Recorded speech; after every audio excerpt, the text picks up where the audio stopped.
Hello friends, welcome to Children's Liturgy. I'm so glad you can take some time to listen to some stories and think about some big ideas, and I hope have some fun along the way. Let's get started today by saying a prayer, and I hope you'll pray with me. You might be a reader already, so you can read the words. If you just want to listen, that's great too. Pray with me now. Loving God, thank you for the gift of all that grows upon the earth. Teach us to be good stewards of your creation, so that we may joyfully share our blessings with our friends and neighbors. Amen. Do you notice where this child and this grown-up is? It looks like maybe they're in a garden, doesn't it? Maybe just checking on a garden, seeing how things are doing, if things are growing, if it needs a little water. We have a lot of stories in the Bible that talk about a garden, don't we? I wonder why that is. I wonder what the garden could really be in those stories. This week, the readings are so beautiful. Here's our bulletin for the week, our coloring page, and here is the way the illustrated ministry people put all the colors in when they colored the picture. This is from the book of Isaiah, and the passage that they have with the picture says, "Have you not heard?" When we think about a prophet, we think about a prophet as someone who points the way to God. And in the book of Isaiah, there are many passages that are beautiful, beautiful stories and songs and poetry. I'm just going to read you a little bit from this passage from the 40th chapter of the book of Isaiah. And it says, "Don't you know? Haven't you heard? The Lord is the eternal God, creator of the earth. He never gets weary or tired. His wisdom cannot be measured. The Lord gives strength to those who are weary. The Lord gives strength to those who are weary. Even young people get tired, then stumble and fall, but those who trust the Lord will find new strength. They will be strong like eagles soaring upward on wings. They will walk and run without getting tired."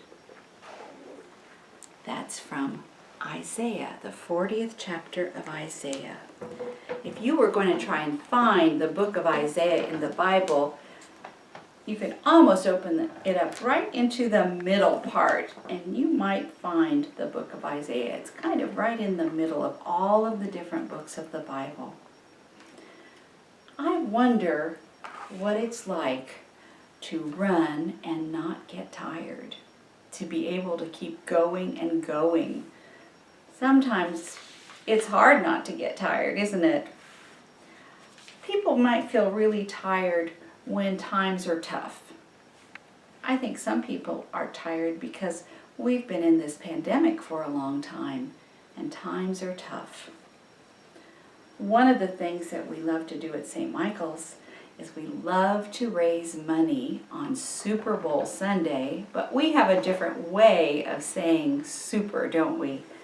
We spell the word super like soup that you would eat.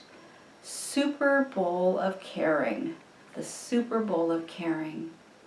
And we help to raise some money for the Northeast Emergency Food Program so that people who are weary and need some help so that they can keep going in hard times, they can go to the food program, the Northeast Emergency Food Program, and get the support they need by maybe a big box of healthy food to take care of their family. I hope you will watch the announcement that I think some of you might even be a part of, that we made this year for the Super Bowl of Caring. You know, it's not just now that people have needed help before, when things might be hard and people might need a little bit of help, especially some help getting some food. There have been different times in our country when really important or serious or sad things happened. Sometimes our country has been in a big fight with another country, and that's called a war. And sometimes when there is a war, there isn't always enough money to go around for everyone. And people have had to struggle a little bit to have enough money or to have enough food. I discovered this story called Diana's White House Garden, and we're going to watch this story being told. And this, friends, is a true story. It happened many years ago. It happened when what we call the Second World War was going on. That was a very, very long time ago. And this little girl lived in the White House for a while. Her father was an advisor, a friend of President Roosevelt's, and he helped President Roosevelt make some big decisions. Well, he and his daughter Diana lived in the White House. Diana's mother had died, and so they just were invited to move into the White House with the Roosevelt family, and she grew up there for a while. So we're going to listen to Margaret, our friend Margaret, read this book to us, and we're going to learn about what they did when there were some tough times and people needed a way to have good, healthy food during the war. I wonder what we might learn from this story. Diana's White House Garden. Here we go. Diana's White House Garden by Elisa Carbone, illustrated by Jen Hill. Diana lived in a White House, the White House.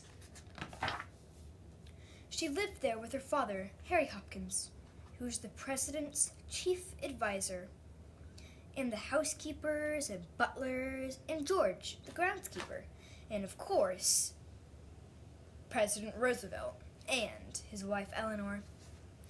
It was 1943. The White House was a busy place. The United States was at war. American soldiers were fighting across the world. "We all need to do our part to win this war," President Roosevelt said. Diana wanted to do her part, but what could a 10-year-old girl do? "I could be a spy," Diana decided. To practice, she snuck into the dumbwaiter and wrote it down to the White House basement kitchen. Then she tried to tiptoe away without anyone seeing her. But Mrs. Nesbit, the head housekeeper, caught her. "The dumbwaiter's for dirty linen, not little girls," she said sternly. The next day, Diana played with Fala, the Roosevelt's little Scottish terrier. They played catch and fetch the stick. Fala ran after Diana as she roller skated on the driveway, past the White House guards. Then they sat together and rested. "I know, Fala," Diana said. "I could be a city official. Those are people who hang important signs like air, raid, shelter, or buy war bonds." To practice, Diana painted a very important sign, but where to hang it? On the second floor, she peeked into her father's study. He was working quietly at his desk. Just as quietly, Diana lifted up the sign and hung it outside his door. "Quarantine, measles, keep out!" At supper, her father sighed. "What if the president needed me, but my office said keep out?" he said. Diana promised not to hang any more signs, but she still wanted to help with the war effort. She decided to listen to one of President Roosevelt's fireside chats on the radio. "My fellow Americans," he began, and then he talked about how citizens and soldiers needed to work together to defeat the enemy. What if enemies tried to come to the White House? Diana wondered how they could be kept away. She had an idea. She put pins in all the satin chairs in the red room, the green room, and the blue room. Sharp pins sticking straight up. That would send enemies away in a hurry. The housekeepers found the pins and took them out just in time for Eleanor Roosevelt's formal afternoon tea. They found most of the pins anyway. "Ouch!" said Mrs. Roosevelt's friend. She was not happy. Mrs. Roosevelt was not happy. Diana got sent to her room. One evening, Diana went to the Oval Office where her father was chatting with the President Roosevelt. He sat near the president's chair and played with the toys on his desk. There were little carved donkeys and elephants, and a teddy bear named Uncle Teddy. "Harry, I've decided I want all the food our farmers grow to go straight to our soldiers, to make sure they're well fed and strong," the president said to Diana's father. Mr. Hopkins frowned. "But what will our civilians eat?" he asked. "I have a plan.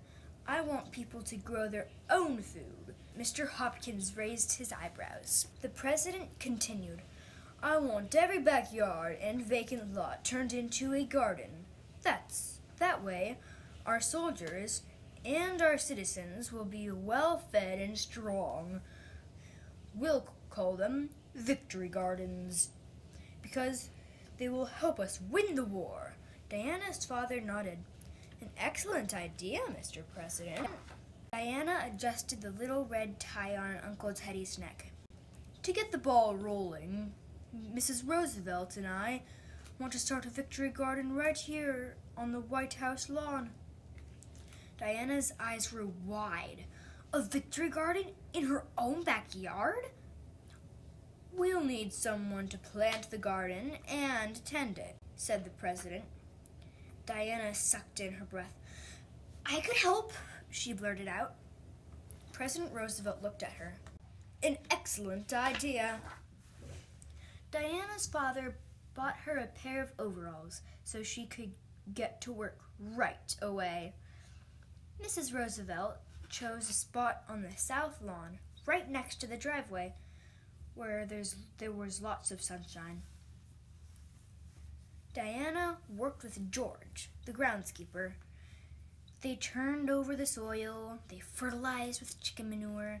Then Diana planted bean seeds and carrot seeds, cabbage plants, and tomato plants. She went to her garden each morning before school. On Monday, Mrs. Roosevelt showed her how to water. On Tuesday, George taught her how to weed. On Wednesday, she watered all by herself. Soon, the beans and carrots sprouted, and tiny green tomatoes appeared on the tomato plants. One morning, Diana stepped out onto the White House lawn. The sun shone brightly, and dew sparkled on the boxwood and magnolia trees. Everything was beautiful and alive. She went to see her garden, but what she saw shocked her. Half of her seedlings were gone. Diana gasped. She leaned over to inspect the tiny stubs. Then she heard a rustling. Rabbits! Diana scowled.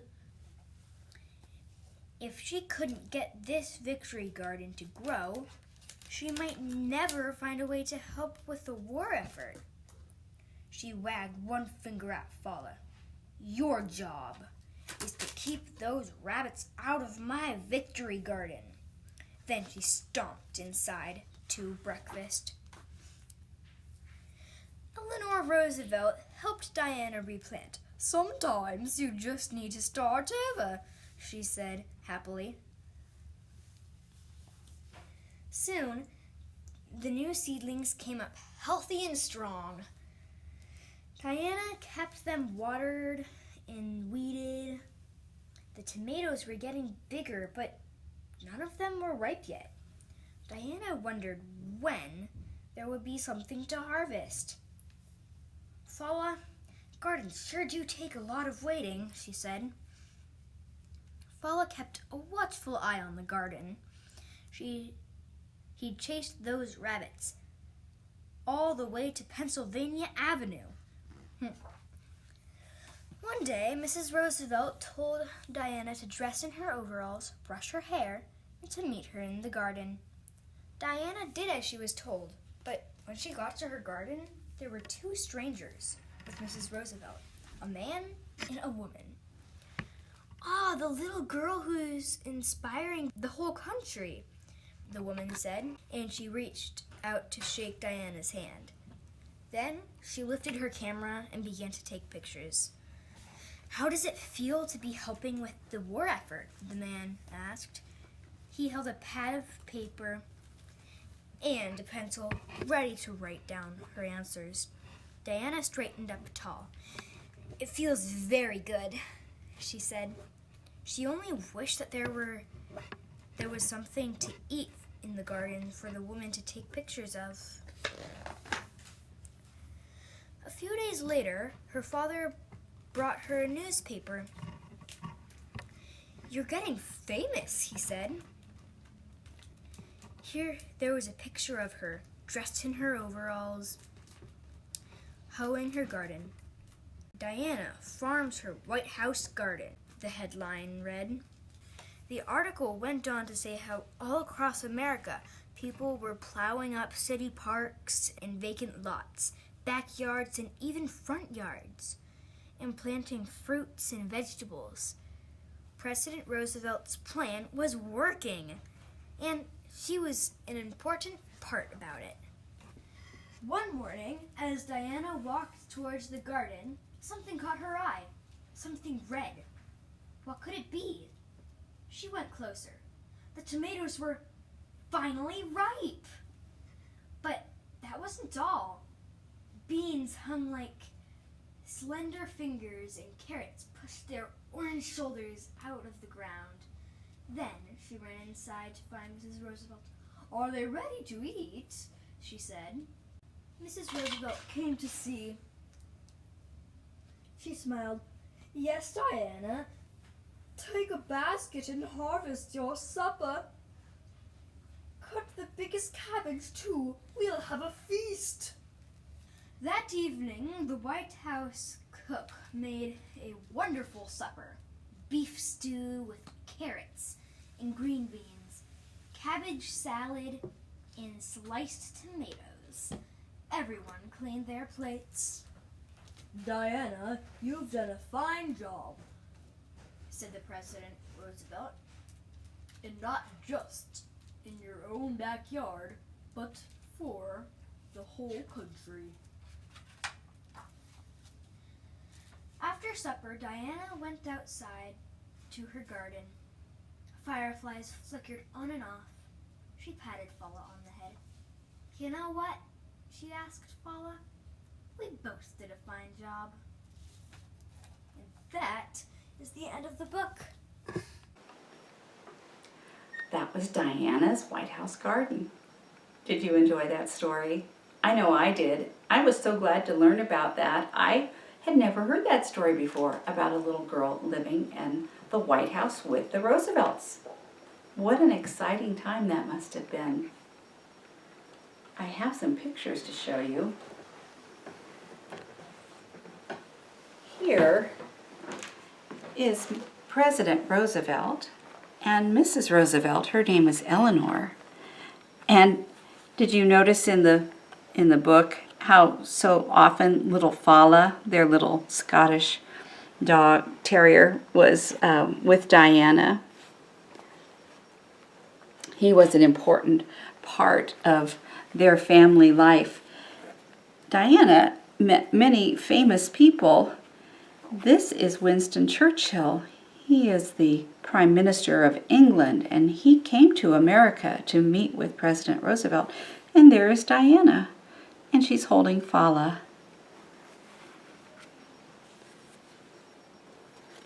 Let's see, what else do I have to show you? Here's Diana with Mrs. Roosevelt.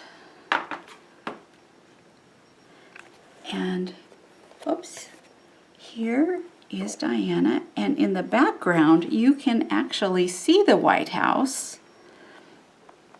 And this is her father.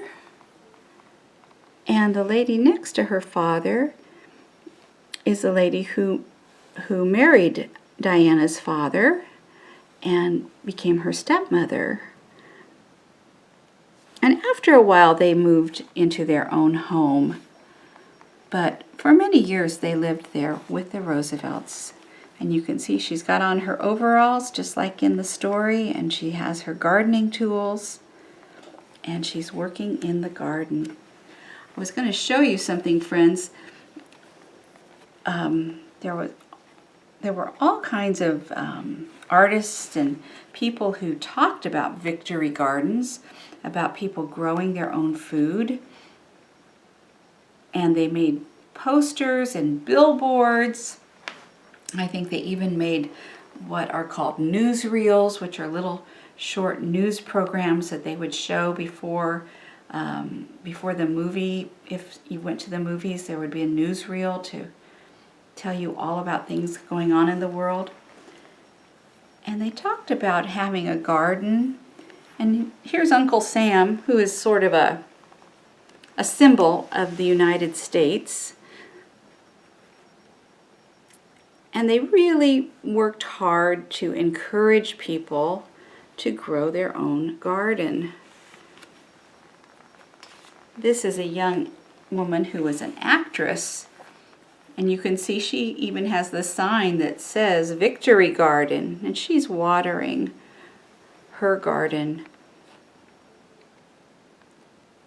Later on, she went on to be an actress in a TV show called Perry Mason, but this is when she was very young. And guess who else wanted to encourage people to have a garden? Oh my goodness! Who could that be? Batman and Robin and Superman.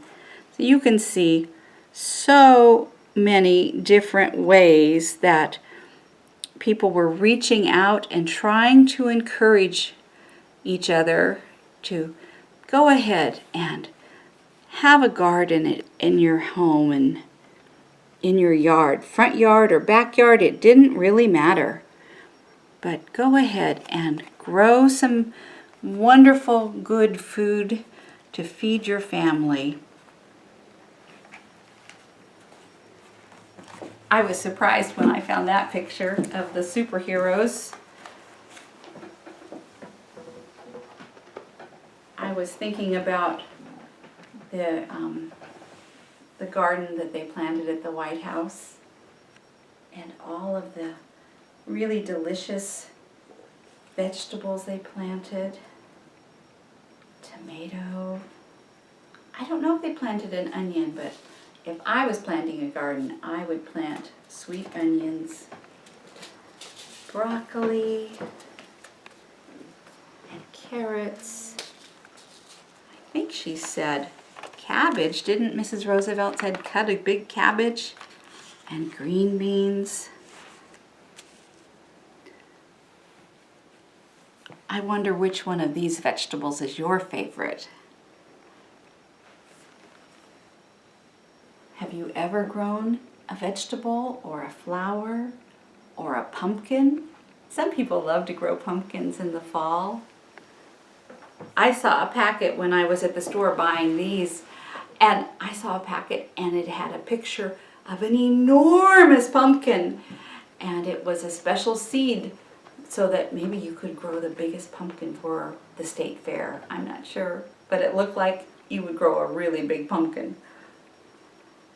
So here we are with a chance for us to think about all of the gifts of creation. Do you remember the word in our prayer? Teach us to be good stewards of your creation.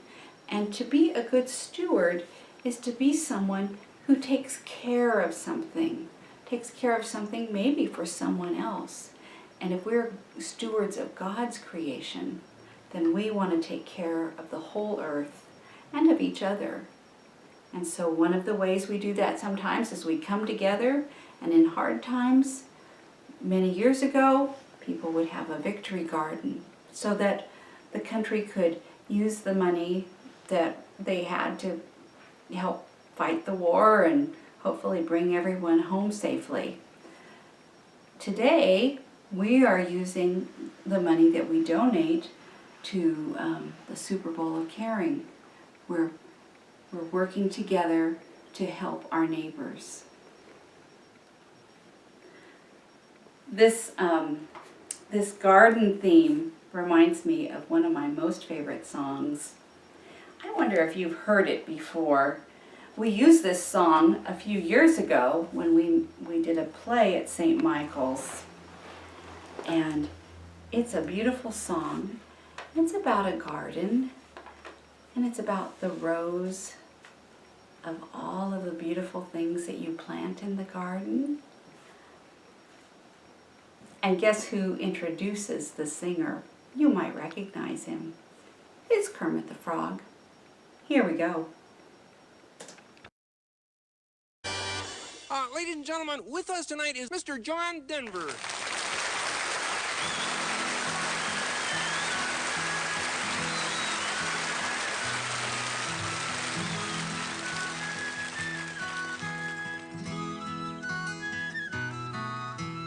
Inch by inch, row by row, gonna make this garden grow. All it takes is a rake and a hoe and a piece of fertile ground. Inch by inch, row by row, someone bless these seeds I sow. Someone warm them from below till the rain comes tumbling down.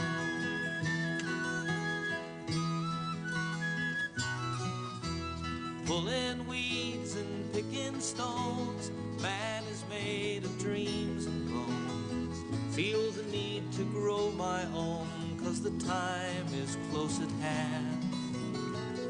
Grain for grain, sun and rain, find my way in nature's chain. Tune my body and my brain to the music of the land. Inch by inch, row by row,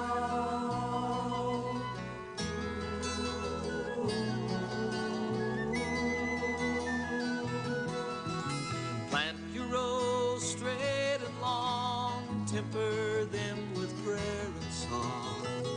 Mother Earth will make you strong if you give her love and care. Old Bro watching hungrily from his perch in yonder tree. In my garden I'm as free as that feathered thief up inch by inch, row by row. Inch by inch, row by row, gonna make this garden grow. All it takes is a rake and a hoe and a piece of fertile ground. Inch by inch, row by row, someone bless these seeds I sow. Someone warm them from below till the rain comes tumbling down. till the rain comes tumbling down. Inch by inch, row by row.